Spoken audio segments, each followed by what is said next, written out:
Indonesia, negara yang kaya akan sumber daya alam. Kekayaannya tersebar di laut hingga daratan. Di dalamnya juga terkandung beragam mineral logam dan bahan galian lainnya.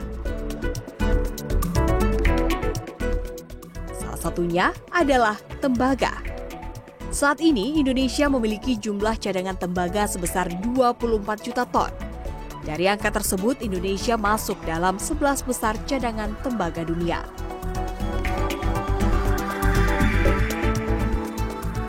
Cadangan biji tembaga terbesar Indonesia berada di Papua, yaitu sebesar 71%.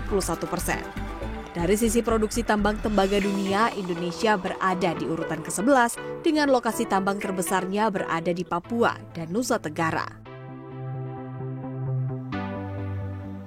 Namun dari sisi industri hilirisasi tembaga, Indonesia menempati urutan ke-18 di bawah Jepang, India, Korea, dan Bulgaria, yang di mana negara-negara tersebut tidak memiliki sumber daya mineral tembaga. Kebutuhan tembaga dunia diprediksi akan terus meningkat seiring dengan perkembangan teknologi. Katoda tembaga adalah produk yang memiliki nilai ekonomi tinggi. Dalam kehidupan manusia, bahan ini bermanfaat sebagai bahan bangunan dan infrastruktur, transportasi dan alat berat, peralatan rumah tangga, peralatan elektronik, hingga otomotif. Melimpahnya cadangan tembaga di Indonesia membuat masa depan bisnisnya amat menjanjikan. Sebagai upaya meningkatkan nilai tambah komoditas di dalam negeri, pemerintah Indonesia menerbitkan aturan larangan ekspor konsentrat tembaga. Hal ini diatur dalam Undang-Undang Nomor 3 Tahun 2020 tentang pertambangan mineral dan batu bara. Pemerintah menggencarkan pembangunan smelter sebagai upaya hilirisasi demi mewujudkan Indonesia maju dan visi Indonesia Emas 2045. Smelter ini pijakan fondasi untuk kita menjadi negara maju karena dari yang bertumpu pada konsumsi, bertumpu sekarang kepada produksi. Sore hari ini saya datang ke smelter miliknya PT Freeport Indonesia dan alhamdulillah di sini juga sudah selesai lebih dari 72% seperti sekarang kita lihat, dan kita harapkan semuanya nanti selesai sebelum Mei 2024. Di sini memiliki kapasitas produksi konsentrat 1,7 juta ton per tahun yang menghasilkan katoda tembaga kurang lebih 600.000 ton per tahun. Kementerian Investasi, Badan Koordinasi Penanaman Modal atau BKPM mencatat, dari total realisasi investasi sebesar Rp266 triliun sepanjang Januari hingga September 2023, realisasi investasi di sektor mineral khususnya smelter mencapai Rp151,7 triliun. Khusus untuk hilirisasi tembaga, realisasi investasinya mencapai Rp47,6 triliun.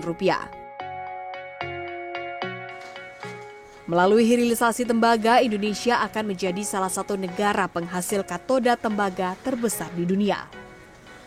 Pengolahan biji tembaga menjadi katoda tembaga memberikan nilai tambah hingga 175%. Bahkan jika diproses hingga menjadi produk akhir, nilai tambahnya meningkat hingga 205%. Jadi 2023 smelter Gresik itu akan selesai dan itu salah satu smelter terbesar di dunia untuk pembangunan smelter tembaga, koper. Jadi hilirisasi ini tidak hanya di sektor nikel, tapi juga ada di sektor tembaga. Dengan berakhirnya nanti, dengan jadinya smelter Freeport di Gresik, itu semua sumber daya alam yang hasil dari turunan konsentrat tembaga itu sudah bisa dipisah-pisahin. Jadi sudah ada berapa emasnya, berapa tembaganya.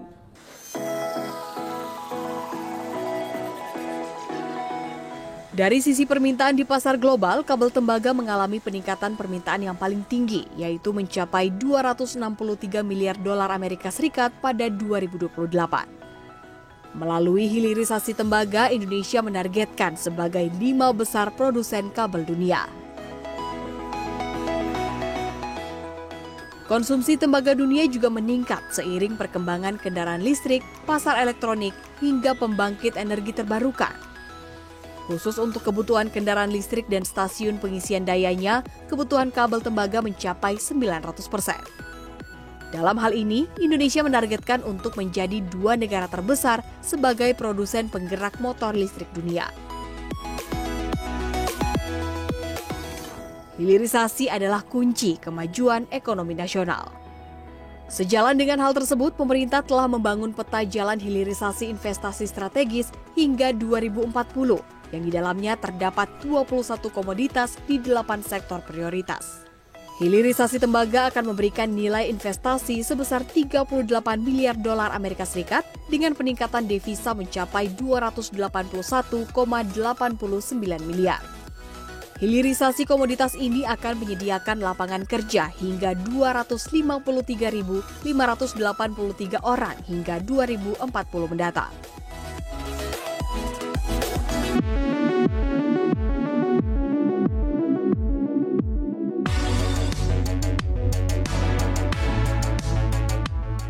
Di mana suatu negara itu menjadi besar karena memanfaatkan kekayaan sumber daya alamnya dan juga memanfaatkan diplomasi ekonomi.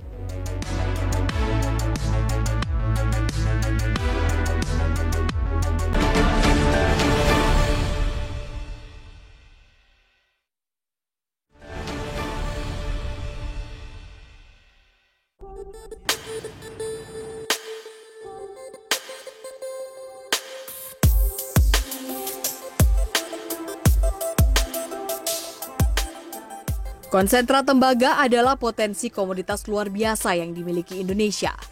Untuk mengoptimalkan hasil tambang primadona tersebut, pemerintah fokus pada peningkatan nilai tambahnya dengan hilirisasi.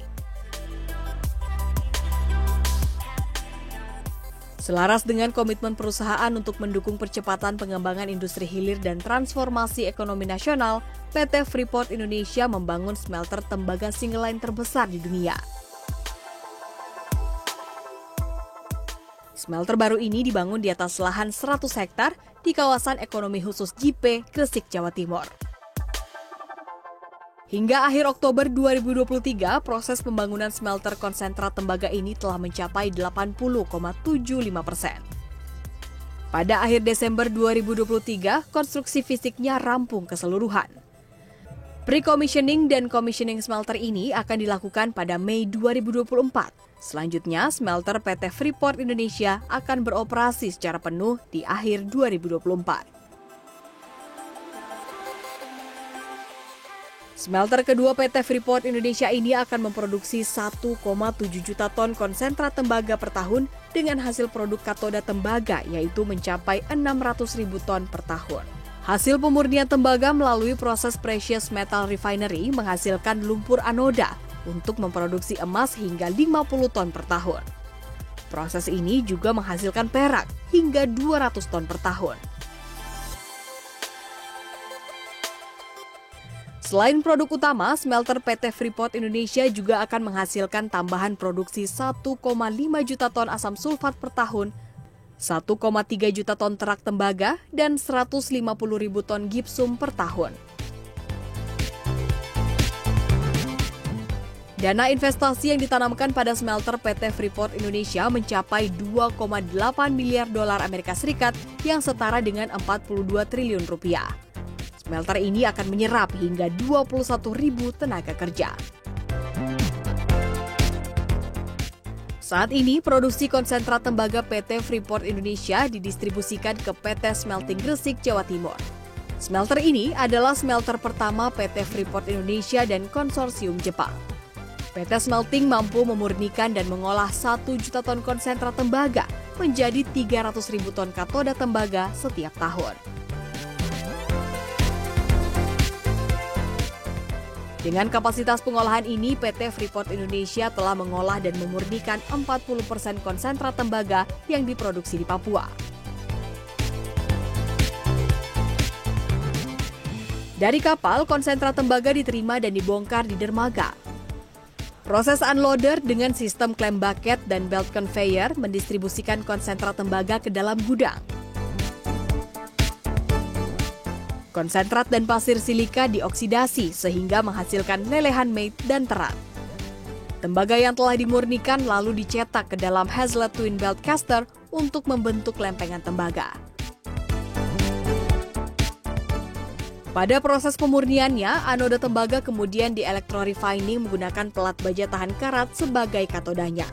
Pada proses ini menghasilkan katoda tembaga dengan kemurnian 99,99%.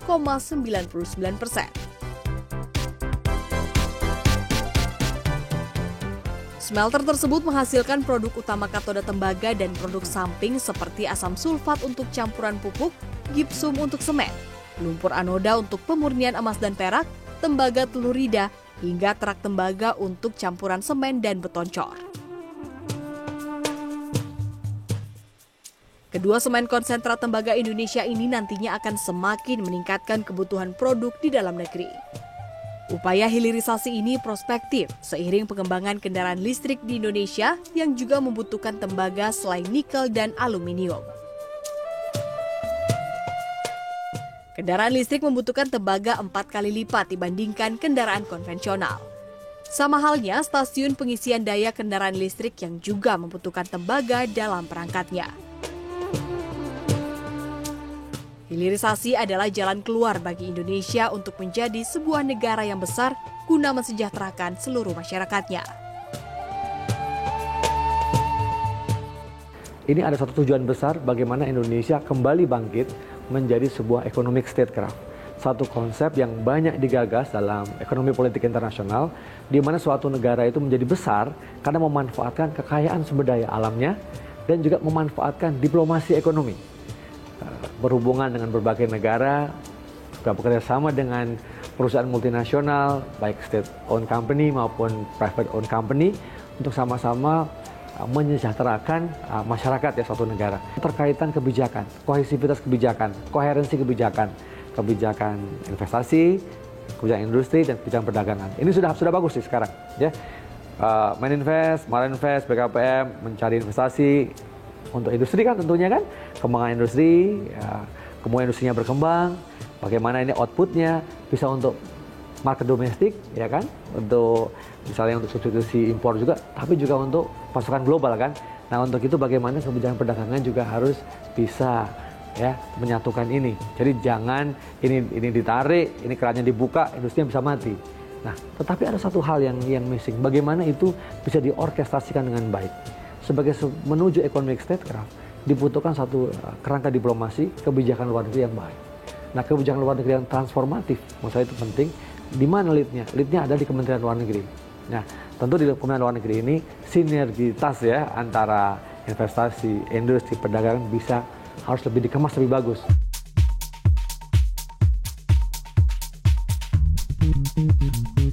Visi bahwa kita harus merubah mereka. Kita harus merubah dari masyarakat petani tambak yang pasif menjadi masyarakat yang aktif, yang petarung.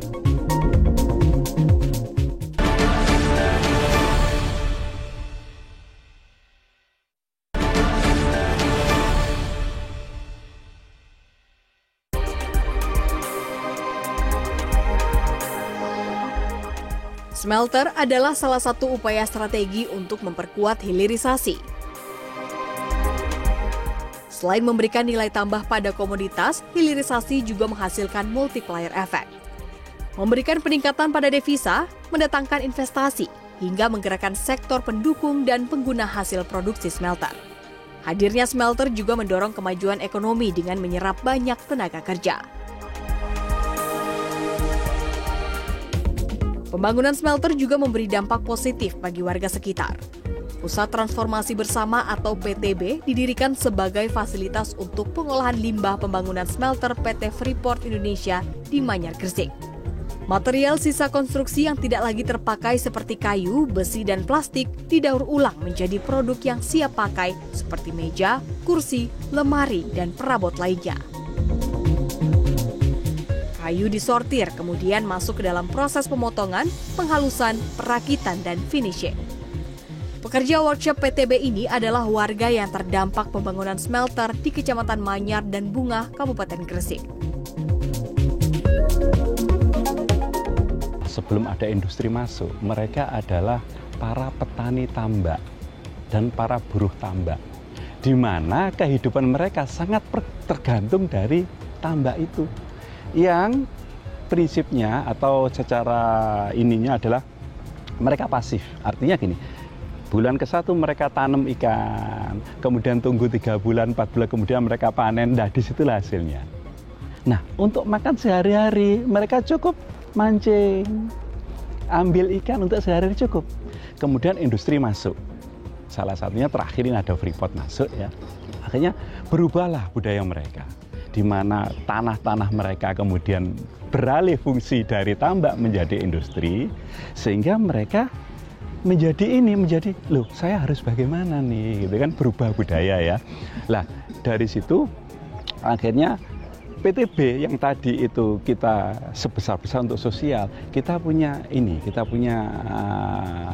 visi bahwa kita harus merubah mereka. Kita harus merubah dari masyarakat petani tambak yang pasif menjadi masyarakat yang aktif, yang petarung, pelaku ekonomi yang bisa mandiri. Sebelumnya saya buruh petani tambak, hampir 2 tahun lah pengangguran saya. Terus lalu ada rekrut tenaga kerja di PTB. Nah, di PTB itu saya sebagai pemilah kayu. Sangat bermanfaat sekali, Bu. Iya. Ya karena membantu terus terang membantu income di rumah juga. Terus semangat saya kan memang saya itu orangnya kerja keras. Jadi dengan adanya PTB meskipun panasnya seperti ini, saya sangat semangat sekali. Dulu tukang, kalau ada yang buat rumah, masih saya kan, kalau tidak ada ya nganggur. Nah, ada PTB ini ya bagus ya, banyak ada ya pengangguran dan lancar semuanya. Terus lancar, PTB ini ya, lancar semua. Memang banyak PTB, banyak pengalaman, banyak rezeki ya. Tidak hanya menangani proses produksi, PTB juga turun langsung dalam pemasaran kayu limbah daur ulang konstruksi smelter dengan bekerja sama dengan badan usaha milik desa setempat. Pemerintah Provinsi Jawa Timur juga memberikan berbagai dukungan untuk meningkatkan investasi di sektor hilirisasi, khususnya di Kabupaten Gresik. Kehadiran smelter Freeport di kawasan ekonomi khusus Gresik tentunya merupakan sebuah wujud investasi yang sangat strategis dalam mengungkit daya saing perekonomian Indonesia berbasis manufaktur. Dan tentunya walaupun industri manufaktur di Indonesia sudah berkembang, kita ingin terus meningkatkan nilai tambah yang bisa kita hasilkan. Bukan hanya primary processing, tapi kita ingin hilirisasi terus berjalan ke industri derivatif lainnya. Oleh karena itu, tentunya Jawa Timur merasa bangga bahwa kehadiran smelter ini yang menjadi satu bagian penting dari kawasan ekonomi khusus yang ada di Gresik, yang berada di jantung gerbang Kertasusila, salah satu pusat perindustrian terbesar bukan hanya di Indonesia tapi di Asia Tenggara. Ini merupakan sebuah investasi yang akan mendorong hilirisasi di negara yang kita cintai ini.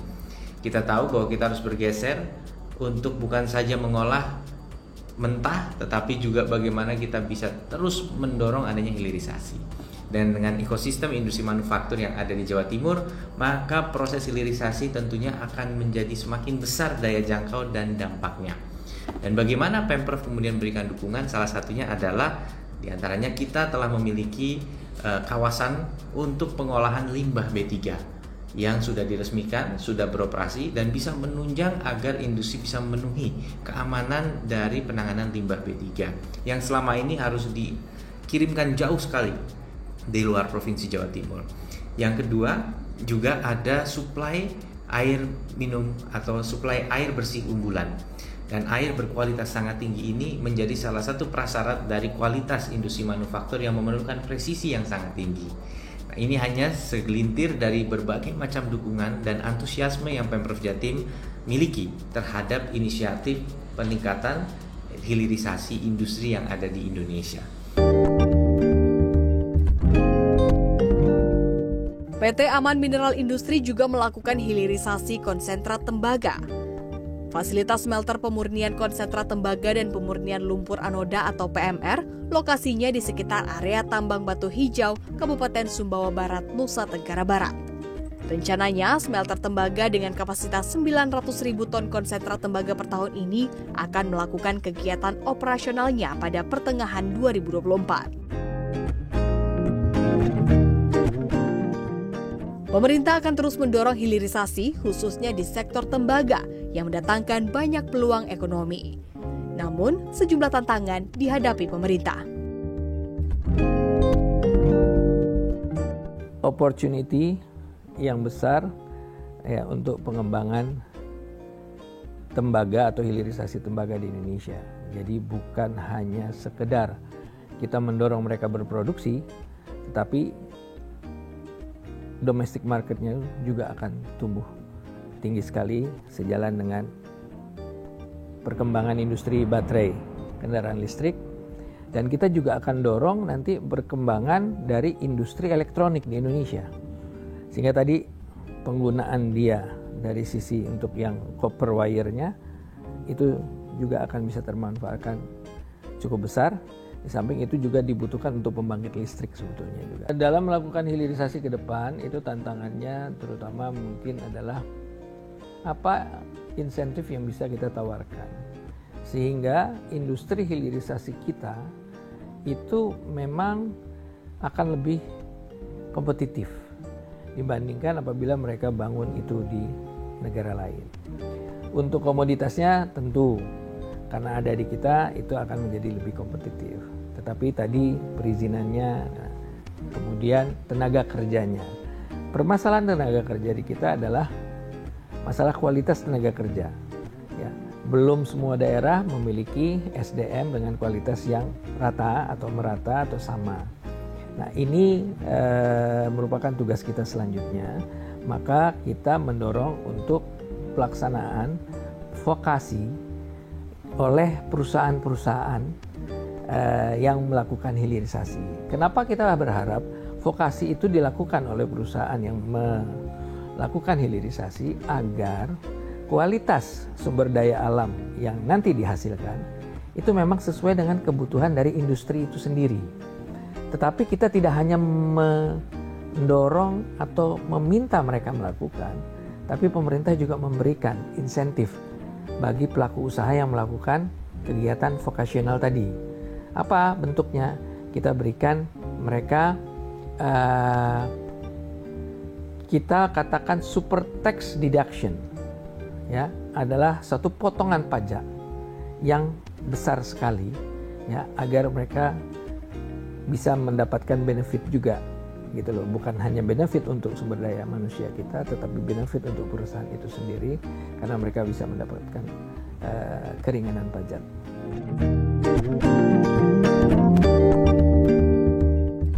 Hilirisasi adalah kunci mengantarkan Indonesia menjadi negara yang lebih maju dan mandiri, mengoptimalkan sumber daya alam demi kesejahteraan seluruh masyarakat di dalam negeri.